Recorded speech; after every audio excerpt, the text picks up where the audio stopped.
Hello and welcome to another episode of the ranking series. Today, as requested during Gundam Game Day, we'll be ranking captains of the Gundam series. This was a much harder list to put together because obviously I'm not choosing just the good guys or the bad guys. I'm not choosing for Federation or Zeon, and I'm obviously not just choosing, the big main ship captains as well, because there's some really great captains from throughout the entire franchise. It's entirely possible that I missed some people, and if I did, just your favorite captain, I'm sorry.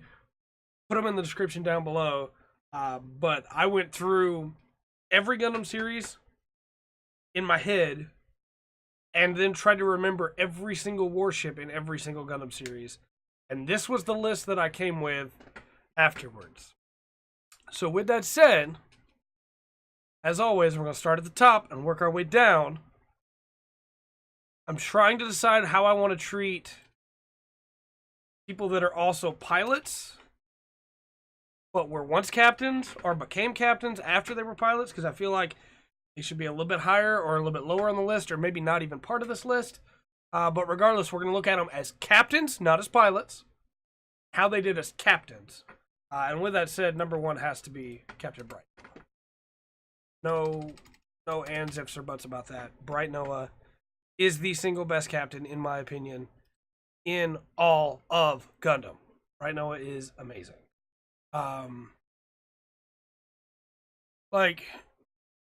He just... There's not really good words, and I'm sure everybody expected to see Bright Noah so high up on this list. Not really any words as to why he's so good. Like, we see the growth that he goes through in original Gundam.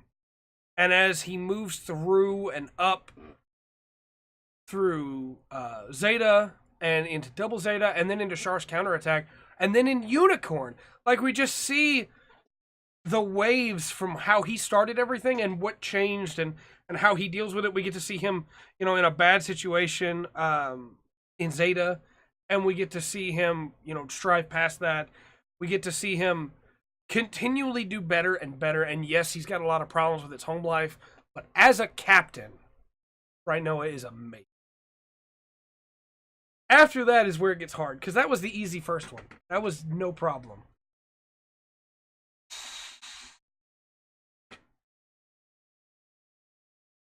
Oh boy. As a captain, who's next?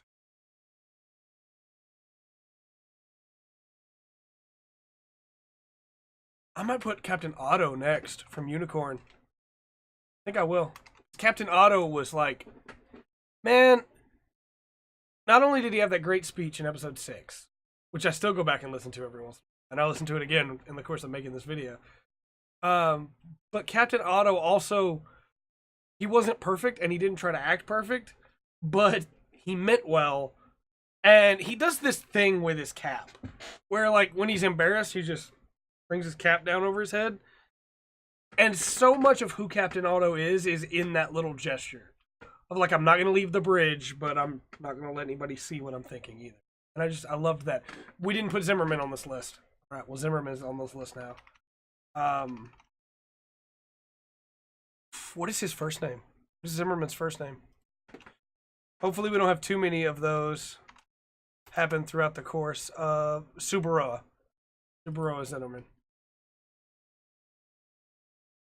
But if I think of anyone else, I'll definitely add him in there. After that for me is Henken Bekkener, and it's kind of funny that he landed right there on his own, because that's where I'd put him. Captain Henken, he cared a little too much about Emma. Absolutely he did. But he also recognized that Emma Sheen and Camille Bidan were the future of that battle. And that if those two were not protected, then the battle would be lost. And he went out like a boss, just trying to protect Lieutenant Emma and Camille Bidan. And if you're asking me who my favorite captains are, Henken Bekkener is very high up there because of that. Oh boy, there's still a lot of lists to go, and I've got to figure out who I want to put next. I am very torn between, as a captain, Sumeragi Lee Noriega and Grodek Ainoa.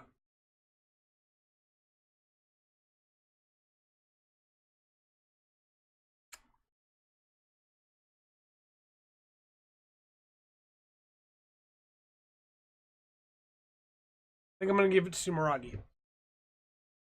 Sumeragi has this thing where halfway through the series, spoilers for Double O, which you probably shouldn't be watching this video if you haven't seen. Regardless, if you haven't seen the series, halfway through Double O, the original Ptolemaeus gets destroyed, and Sumeragi blames herself to the point where she refuses to captain another ship. And yes, Celestial Being wins her back over, but she was ready to call it quits. She was ready to be done. I've ruined everything. I can't do it again. And I love that about her. I love that, like, she took that much responsibility for her people's lives that there was no other option for her. And honestly, it's because of that same feeling that Grodek Ainoa is right in line after that. The man put himself out there for his crew and, you know, got a sentence that was pretty rough. But he also had his own, much like Captain Henken, also had his own, you know, desire that he was going for, which was revenge. But at the end of the day, his crew came first. And that's what makes a good captain, you know? Oh boy, after that, I really should go into these with, like, a plan instead of just, hey, here's all the captains, rank them. It's gotta be Orga, man. It's gotta be Orga Itsuka. Like, he was no expert, and he made mistakes, but cared so much about his crew. His family. That he joined a, like, gang to be able to protect them. And, yeah, he wasn't perfect, but at the end of the day, he, you know, gave up his life to protect his family. You know? Try not to get emotional here, because Orga's death scene is still one of the ones that hits me the hardest. But it just, man, Orga was a great captain. And I know some people would say, well, Eugene was the captain. Well, we could say easily Eugene right there. Whichever slot you want to give it. Because I think the difference, let me get Eugene's last name. The difference that they made Sevenstark was definitely there. Definitely noticeable. And among my favorites that I've seen. Oh boy.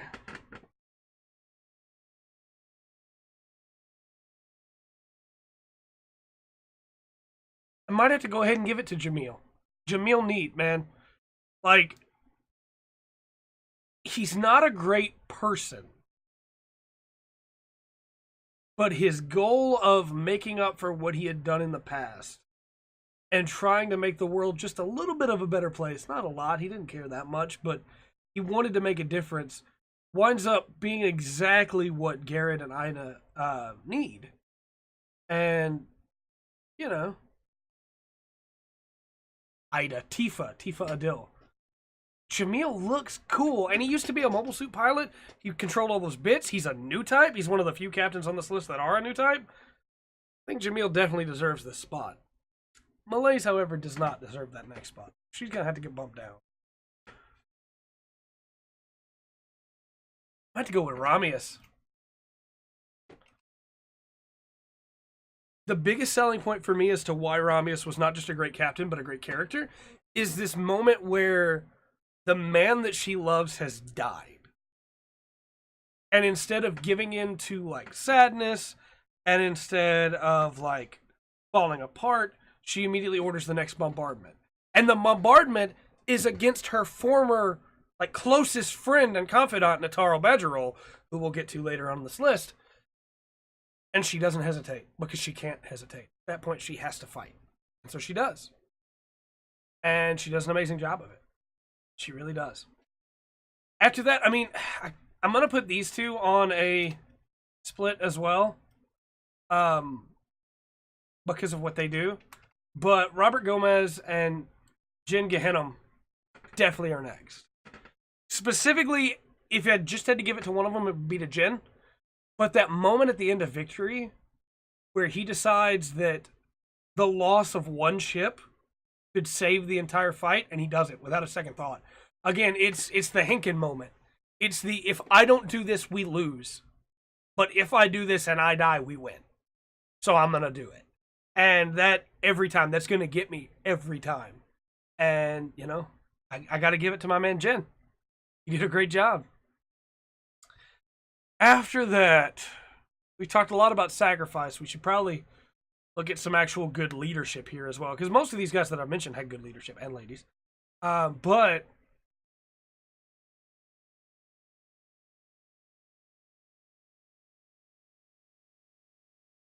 I think I'm going to have to give it to Scirocco next.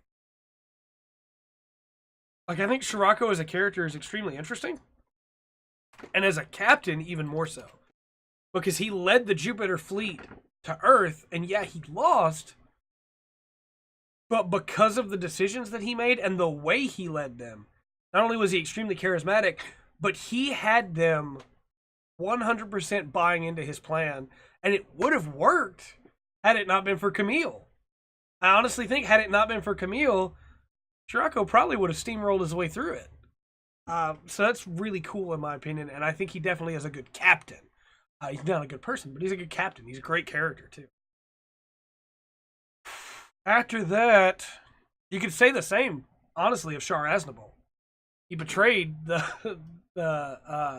zombie family, but he was an amazing captain. And even the second time that he was a captain, he convinced all of Sion to fall behind him, basically. And yeah, then he got out in his mobile suit. And he didn't technically count as a captain anymore. But, man, talk about powerful and charismatic. The only real knock against Char that I would have is that we don't get to see him as a captain very often. But you would have to give that same knock to Scirocco and to Ramba Ral and other characters like that on this list. And speaking of Ramba Ral, he's a softie. He cares about people, and he can't help himself, but he was true to himself. And as Captain Ramba Ral, he protected his men, he protected his family, and he protected Casval Daikun. And by doing that, he made everything that Char goes on to do possible. And I think we definitely have to give that to him. I realize the more that I look at this list that this list is very much subjective, and that there are characters that I think I like more than characters that they are below. But I'm also trying to look at them as the captain. Because if we just wanted to have a, like, I already have a ranking of best Gundams and best series and best movies. And we'll do a ranking of best main character and stuff like that later. But this is as captains, the effect that they had.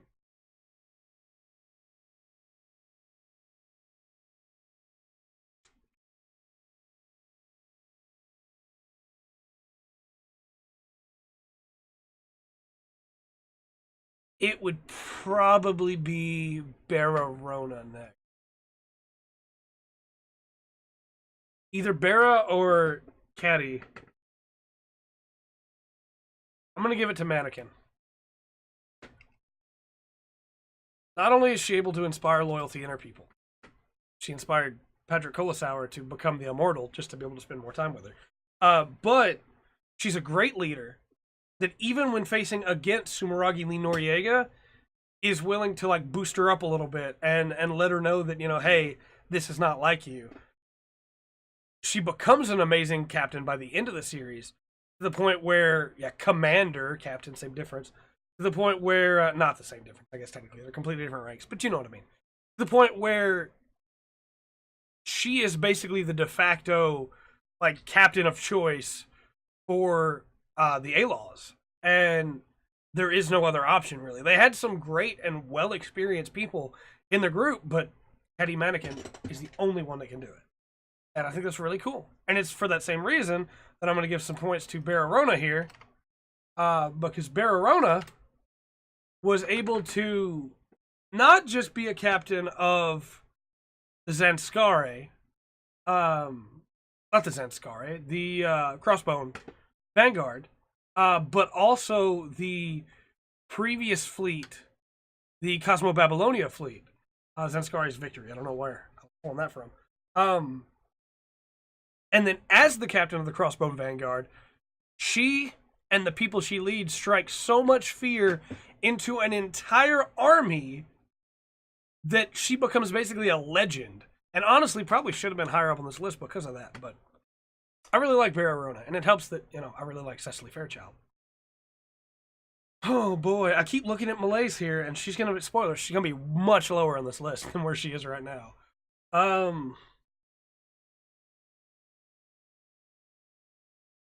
I would say Naze. Next.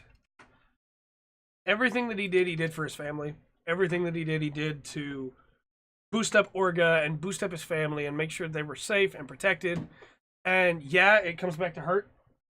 It absolutely does. It comes back to hurt him real bad. But he did his best. And he protected those girls.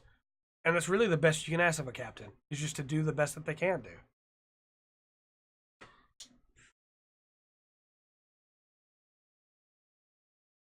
I think I'm going to have to go... either going to be Donyell Tos or Talia Gladys. I don't like Talia Gladys as a character, but as a captain, she was very good. And was even able to pull out some real crazy maneuvers with her Minerva.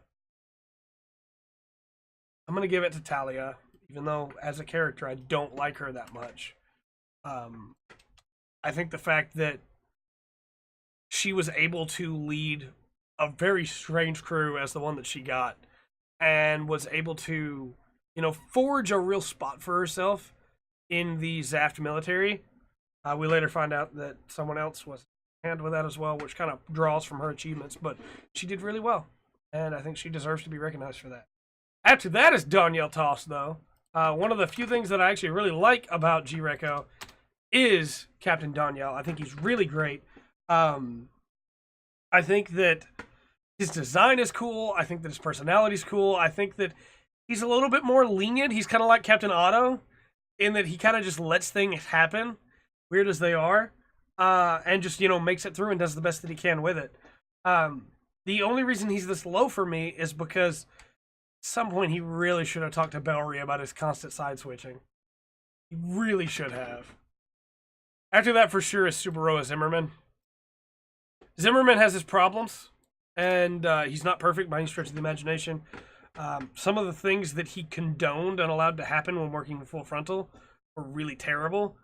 But at the end of the day, not only was he a good captain to his crew, he was a good dad to Marita. And, he did his best to take care of her. And there's not really much more you can ask than that. Zimmerman's a really interesting character, and I like him a lot because he knows he's not perfect. He doesn't try to hide that fact. After that...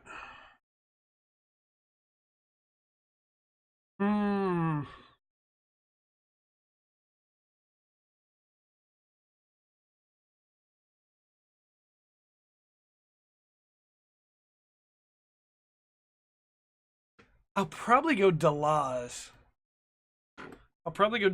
Next. Delaz was a pretty good leader. He inspired a lot of loyalty in his men. He made some very bad tactical decisions in that final battle, but he was trying to bring back the spirit of Zeon. And for the soldiers that were with him, that was all they wanted anyway. So he was kind of a beacon for them. And you can't look past that. That's important for people to have. And I like Delaz. I think he was pretty cool. Only things that got a little bit differently. I'm probably going to give it to Natarle Badgiruel after that. I mean, yeah, she made some real bad decisions. But tactically, she was a great captain. And it wasn't until she was match for match with Murrue Ramius that she really had any difficulty. And had it not been for Mulaflaga, she would have won that fight. Easily. But because Mu got in the way, Natarle also got choked up. And whereas Murrue, how to put this, Murrue didn't stop and didn't falter when Mu died, the death of Mu springs Natarle to fight even harder against the person she was working for, against Blue Cosmos, and that leads to her death. But I love Badgiruel. She's great. She's wonderful. If she hadn't made some of the decisions she made, she might have been higher on this list. But she wanted to be a captain, a little too bad. a little too bad. And really, in this back half of the list, that's the majority of the problem, is they wanted one thing so bad. And you could look at, like, Henken and say, well, he wanted Emma. Well, no, he wanted to protect Emma. There's a difference between, you know, lusting after Emma and actually trying to make a difference in the war. And he decided that by giving up his ship, he could save not just Lieutenant Emma, but also Camille Bidan. And that winds up winning them the battle because of his sacrifice. It's the same with Jinn Gundam and, you know, a couple other captains on this list. But after Badgiruel, I guess I'd give it to Rustal Elion. That's supposed to be an A, Trey, not an E. He is undermining and he cheats, basically, and he does everything he can to win, but he's good at it. And for the most part, he kept his people safe. There were a couple times where his people were kind of in the way of things, but for the most part, he was pretty true to them. And he eventually wins, so I guess, you know, there's that. But if he hadn't been quite so greedy, he'd been willing to look for other options and didn't want to make that much of an example out of Tekkadan, because he could have already, like, he'd already made an example out of beating McGillis. He didn't have to go further and beat Tekkadan. And in the process of that final battle, not only did he lose a ton of people, but he winds up losing one of his biggest supporters, Iokajan. And we see that does hurt him a little bit.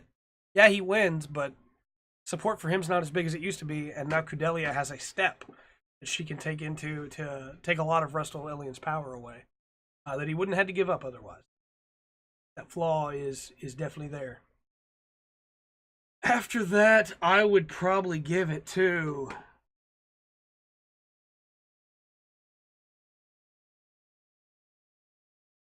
Anavel Gato. Like, Gato wasn't a great captain because he really just wanted to be out in the middle of the fight. But he was a decent captain and his people really liked him. Yeah, there's not really much else to say than that.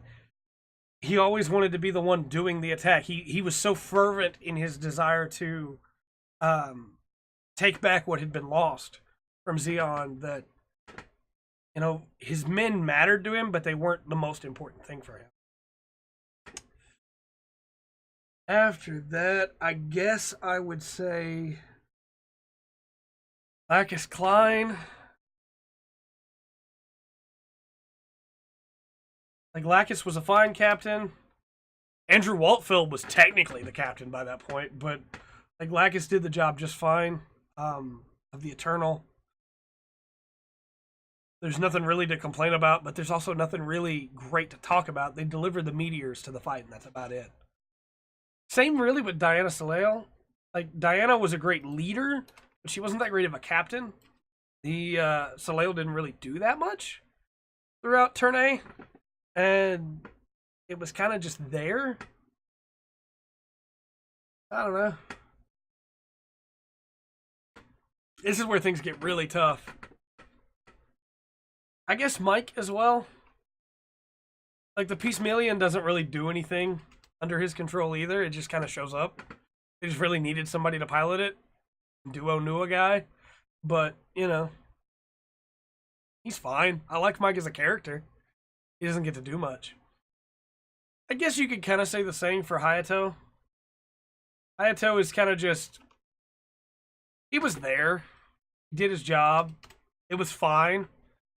He doesn't really stand out. In fact, I think most people would probably forget Corindon even existed. But Caridon. But, you know, he was fine. Whew, the bottom four. All right. Who do we want to take shots at first? Out of these four, I think Cronicle Asher is probably the one that bothers me the least. Because at least while he was a captain, yeah, he made stupid decisions, and he didn't listen to what people were trying to tell him. But at least he was still decent at the job. Like, he knew what he was doing, I guess. Kind of. Not really, but kind of. You know, he was even worse pilot than he was a captain, but you know.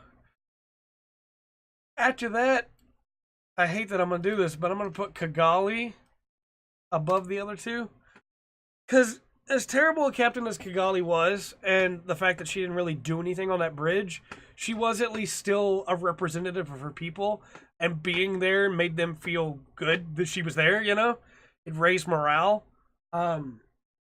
She's a terrible pilot, she's a terrible captain, she's terrible at just about everything she does. And there could be a really nice character in there trying to overcome it, like Patrick Colasauer. But that's just not Kigali, because apparently to her, she's always right. I